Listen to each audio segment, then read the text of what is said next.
What if every experience, every hardship, every obstacle was given to you, not to break you, but to mold you and strengthen you? What if the center of your suffering was actually the key to ultimate health? And what if your own pain was meant to be the catalyst for your greatest purpose? Welcome to Buddha Belly Life, empowering purpose, mind to microbiome.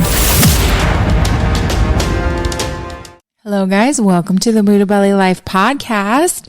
This is the month of May. Okay, we're dropping this in May 2024. And this month, we are going to be covering an in-depth look of the brain-gut connection and how gut markers are actually great data for identifying or making sense of a lot of mental health challenges and brain function. Okay, this includes things like anxiety, depression, cognitive decline, etc. So if you're new to the podcast, I'm Coach Britt. I'm author of Buddha Belly, a mind, body, soul approach to health starting with your gut. And I'm the founder of the Gut Health School, HWCA. So where we train health coaches from around the world in holistic gut health and the brain-gut connection. So what I want to do for you guys today is I want to give you just an idea.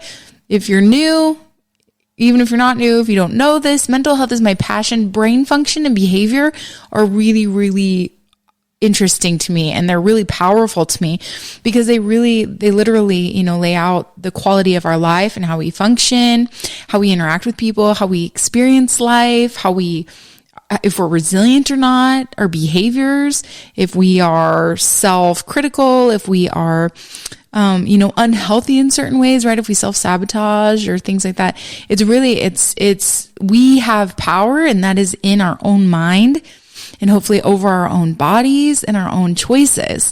And so getting a healthy brain or maintaining a healthy brain is really essential, aside from just mindset, right? Mindset is like a choice of perspective.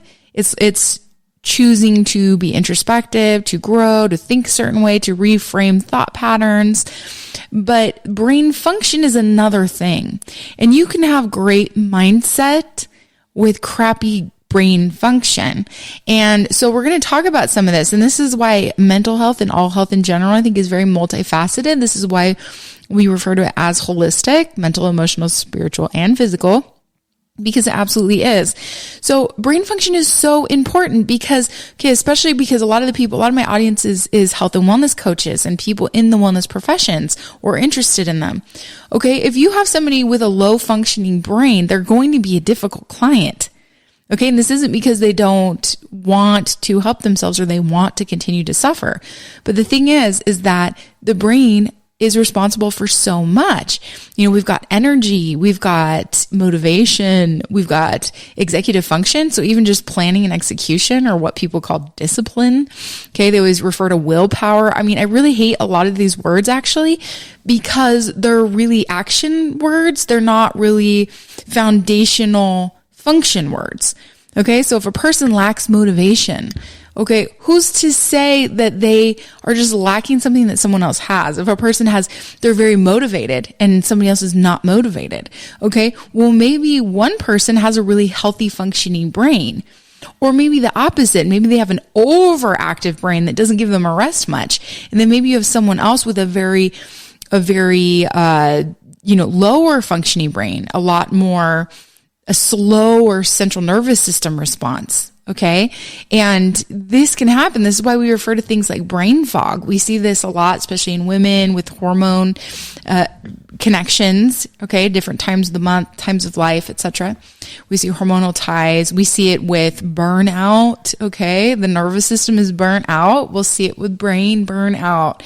So a lot of these words like motivation and, discipline and, effort are not taking into consideration just basic function. We don't need to worry about a person's motivation, etc. We just need to worry about their brain function and if they want it bad enough. So brain function and mindset, this is what's going to tell me a lot anytime I work with somebody, right?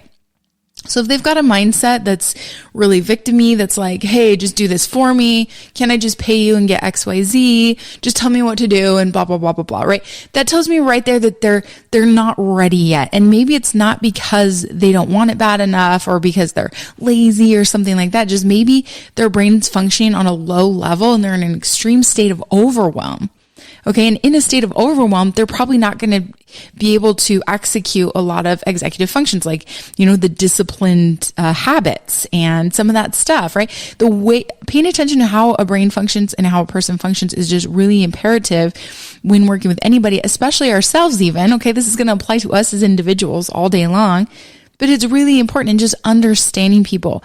I think in our society, we're way too quick to just label and write people off, to compare ourselves to other people. And we don't understand the uniqueness of our own individuality, of our own health, our own brain-body connection, and of our own function. Okay, so you guys, that is why it is so important, because our quality of life is literally determined by the quality of our brain. And chances are, if we have a low functioning brain, and I don't mean this like you're stupid, right? Like you're unintelligent. Okay, this is just low function. Like we have low, as my brain's not functioning today, right? Like I can't pull my words for the life of me. It's been a long week. So to my point, okay, if you have low neurotransmitter function, okay, these are things like serotonin, dopamine, GABA, like all this stuff, you guys, in this hormonal orchestra helps really do things. It revs you up when you need it. Calms you down when you need it, gets you ready for rest. And this synergy is so important. So when that's not functioning well, we're not getting the right function. And this is why you'll see people, or maybe you've experienced people that'll be, tired but wired, right? Like they're exhausted all the time, but they can't sleep well. How does that make sense, right? If you're so exhausted, you should be sleeping once you get a chance. So this is a good example of that. They can't think straight, but yet can't shut their brain off, okay? This is just a lot of stuff gone awry. And so the connection to the gut is so important, because the quality that our brain is functioning is ultimately probably going to determine the quality of our life and experiences. No matter how hard we try, if our brain is functioning low and we are exhibiting, cognitive decline, anxiety, depression, excessive overwhelm, ADHD exacerbated, things like that, things like sensory overload, all of these things, we understand enough conditions now, like ADHD, autism spectrum disorder, anxiety, depression, things like that. But what we don't understand is that there's still a way that even if a person has some of these things or has even been diagnosed, that they can function at a higher level because they're nurturing that brain right.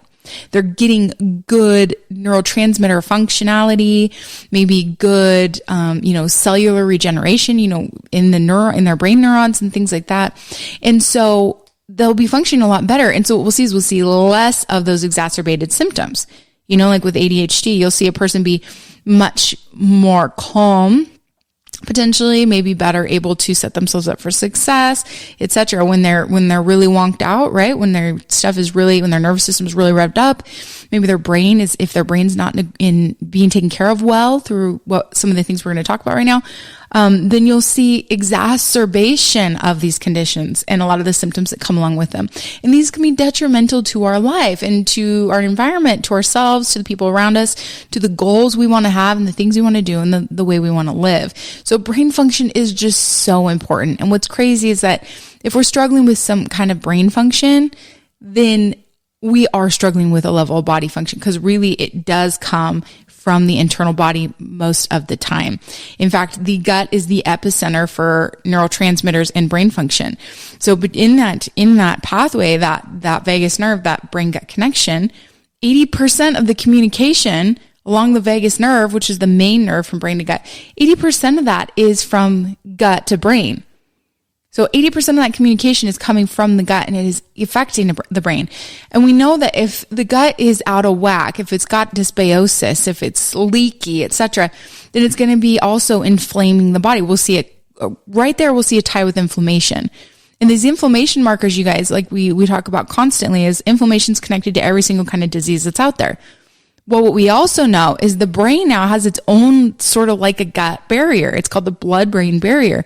And it was thought for a long time that this was airtight. nothing could get through it. And we realize it's not.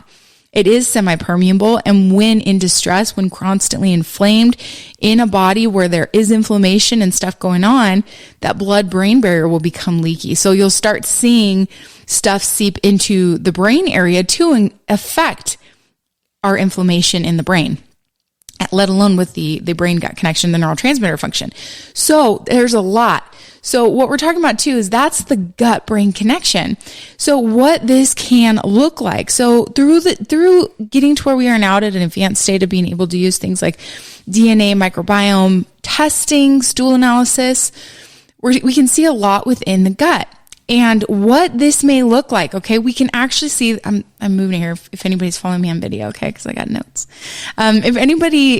What this may look like, okay, there's some markers. If a person is struggling with anxiety, depression, even brain function, cognitive decline, some of these things, there's often some markers that we can see. Now, we may not look at something and say, this specific gut bacteria, this person probably has, dementia. I mean, maybe a little bit, okay, but we're going to be able to see like brain function. So how it shows itself with an individual can be determined, can come into play with what their genetic predispositions are and things like that, their age, their experiences, et cetera, right? Because life experiences do affect brain.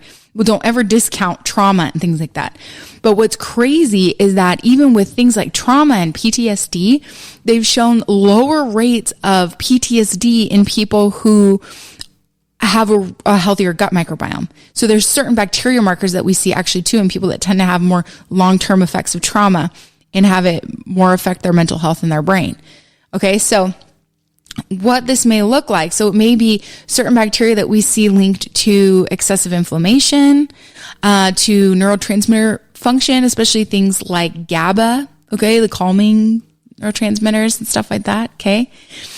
But especially inflammation. So if a person looks like they're pulling signs on their tests of inflammation, then there's a good chance that it can be attributed to whatever they're struggling with their brain function. And what's unfortunate is that a lot of people wait way too long. Do you have a desire for fulfillment? Does helping people tap into their own health mentally, emotionally, and physically fire you up? Do you believe in the impact of the gut microbiome on overall wellness? You may be an HWCA coach. For more info on our cutting-edge health coach trainings, visit hwcacoach.com. This is why it's important. The best way I say to pay attention to stuff like this, sometimes brain function will be your first alarm signal, okay? For me, it was. For me, excessive anxiety and depression and stuff like that was my numero uno. It stuck out more than anything else in my life at a very young age. But for some people, maybe it's something else. Maybe you have some GI distress. Maybe you've got, inflammation like joint pain and achiness that's all the time. Maybe you have irregular cycles, horrible PMS. Maybe you've got skin conditions going on, lots of cystic acne or breakouts. There's can be so many things. And the thing is all of these things, we would come back to the gut and we would say there's probably some dysbiosis or some a lack of certain, diversity in the gut and certain bacteria that are of our commensal species that are really necessary for helping us thrive. It's still going to come back to the gut. So the thing is that sometimes mental health or brain health will be our first indicator. Sometimes it may be one of our last. And the thing is that if it's a later onset thing for someone, it may catch them by surprise because it could be like, I've never struggled with anxiety or depression, and now all of a sudden I am. And this is why it's really important. Why wait for it to get bad? Why wait for it to get to that point? Paying attention to gut issues, even especially outside of typical GI distress, is so important because it can set us up for success in all these other areas. Obviously with like mental health and all that too. Okay.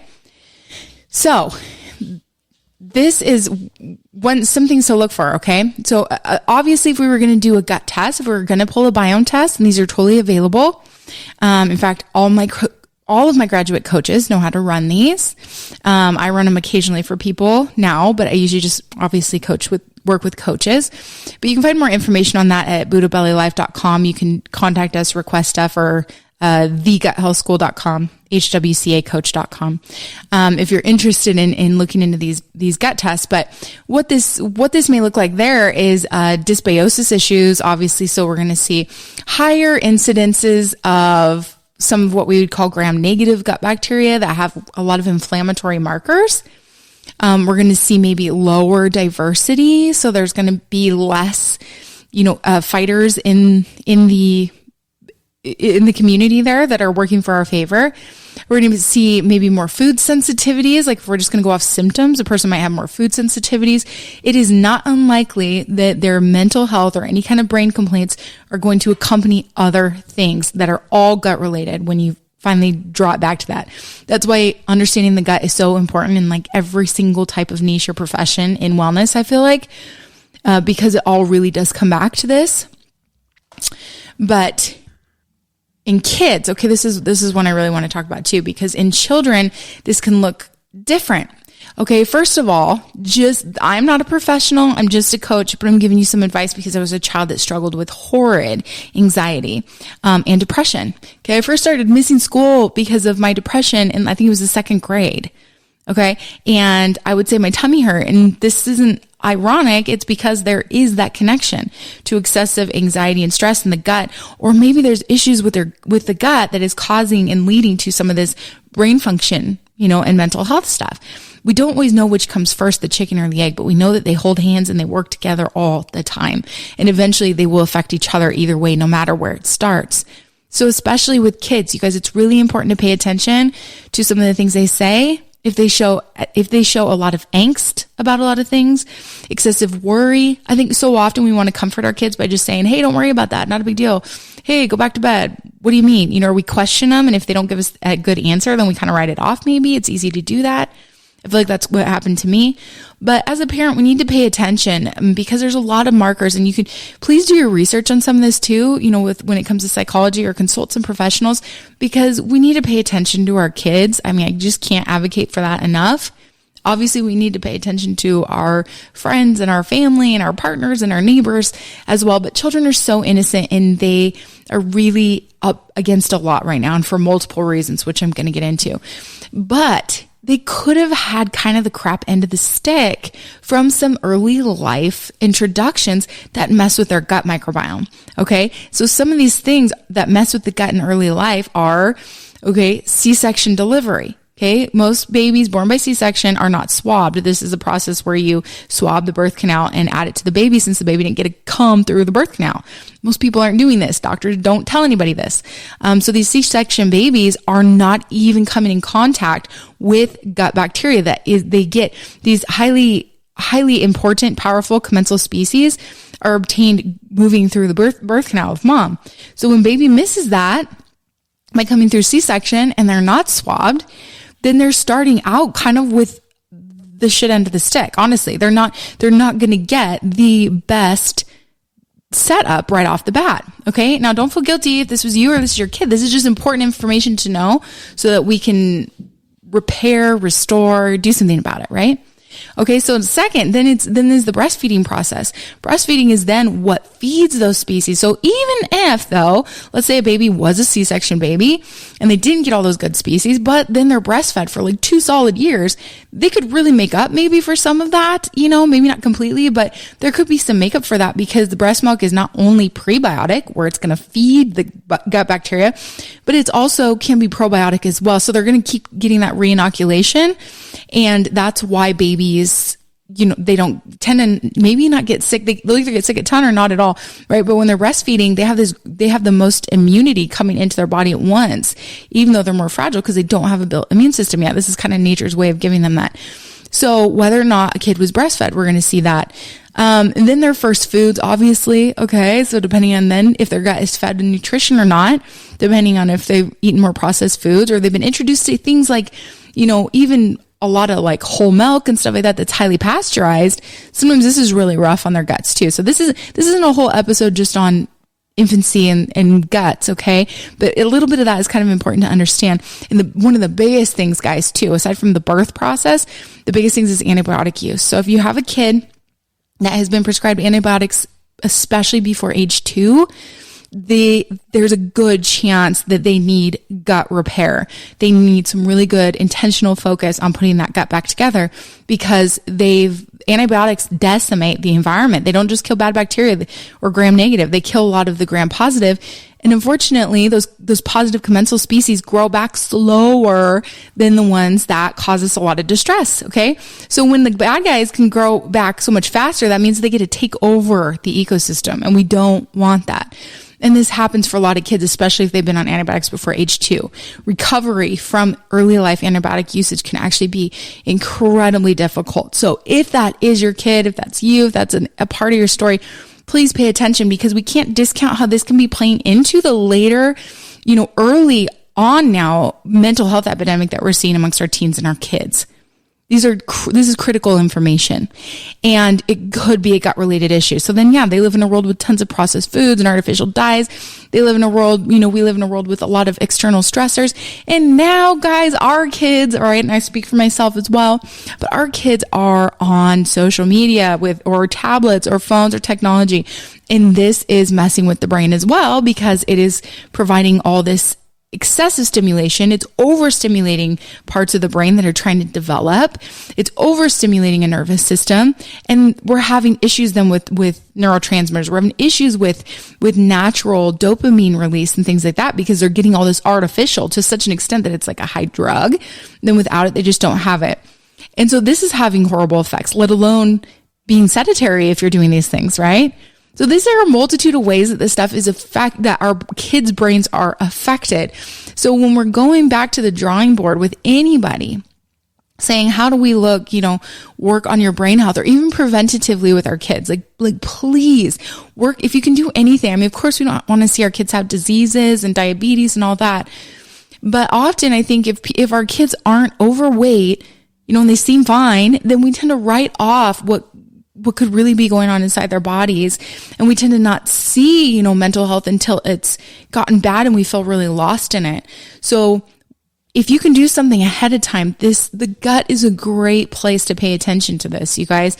Gut health will benefit every single person, everybody in your family from the get-go. Okay. And there's simple ways that you can introduce things like this without going full bore.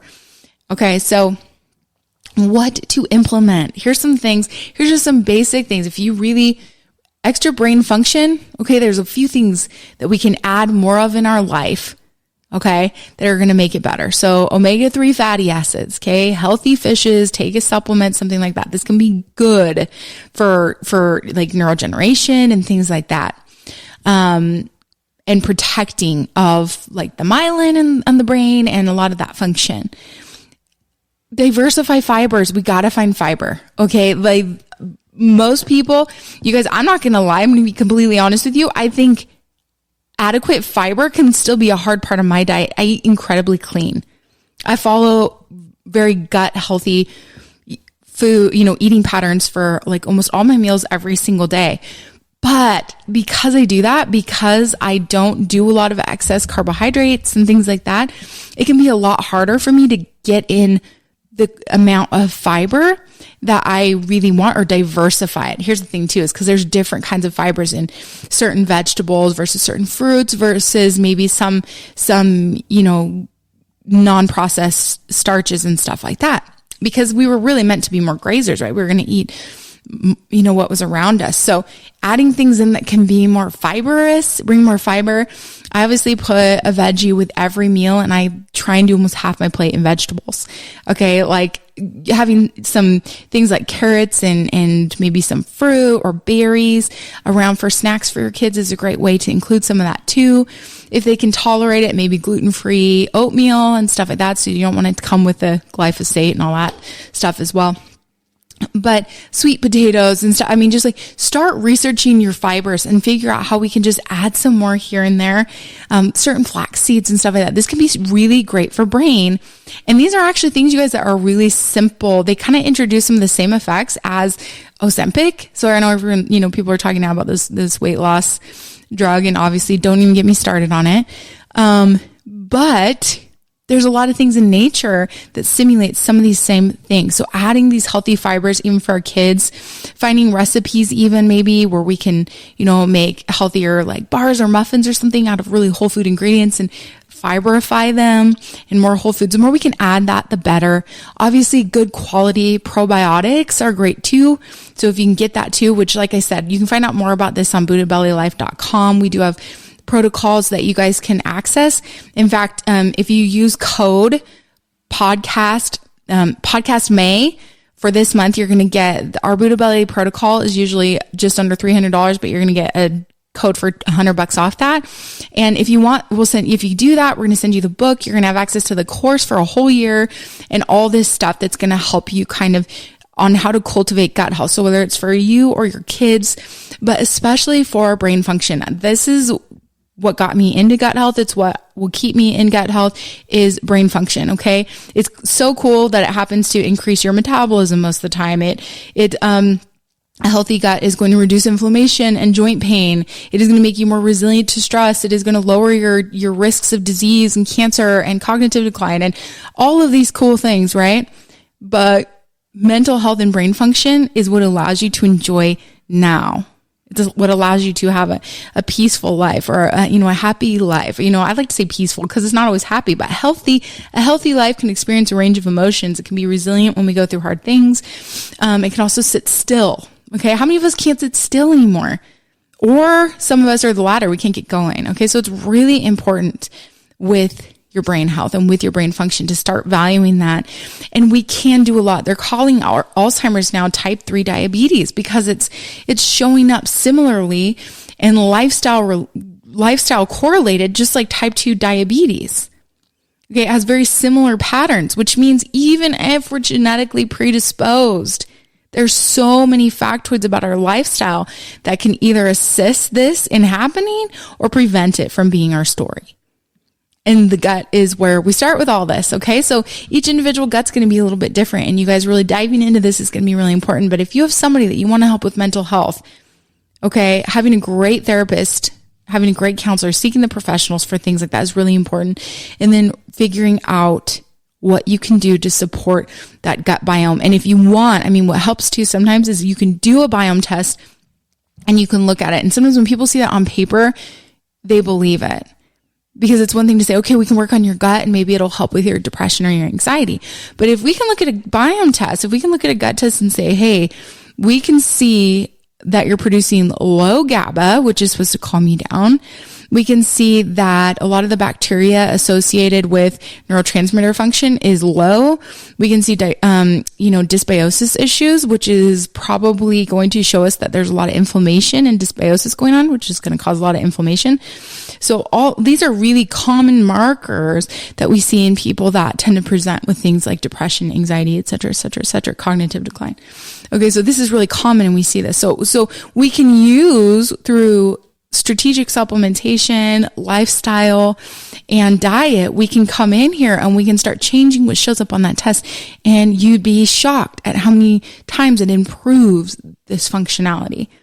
Okay. And obviously we do this in a multitude of areas. We can see it with hormone function. We can see it with skincare. Like I said, it's really a similar pathway to everything. But when a person is struggling with the brain, sometimes it's really hard for them to imagine that anything could do anything about that. And so sometimes seeing it on paper, like I said, seeing it in there, getting some of those facts, it really makes us feel less hopeless, which we need more of, because we need to not feel like this is a life sentence. Maybe they've even tried SSRIs and all these things, right? And didn't have great success with it, or the side effects weren't worth it. Now they're just like, well, what do I do? Or they just go from pill to pill. And, those can have their own outcomes and their own side effects and things on top of that. So whether or not that's your choice, we should absolutely be supporting the brain-gut connection. And the best way to do that is through the gut. So like I said, guys, follow it with code. So podcast May is your code for $100 off the Buddha Belly Gut Restoration Program. Pretty soon, actually, we are going to launch an app and you'll be able to access the whole thing. It should be within the next month or so. It should be available on all for both Droid and iOS. And you can access this and you can get access to the podcast. You can get access to more additional education and information information. For those coaches or anyone interested in becoming a coach, absolutely check out enrollhwca.com because we've got webinars and information on there. You can apply for a half off scholarship for tuition. We are one of the most affordable and impactful, powerful, unique programs out there for health coaches because we want to see our coaches succeed. And we know that in order to do that, they need to understand the business aspect and they need to understand gut health and protocol and how to actually use that with clients. So hopefully there's some information for you guys. Everyone interested in the program or the gut restoration, BuddhaBellyLife.com. Thank you for joining us on this podcast, and I look forward to talking to you guys next time. Thank you for joining us for another empowering episode of Buddha Belly Life. For more information on gut health and mindset resources, visit BuddhaBellyLife.com. And remember, heal yourself and then empower others to do the same.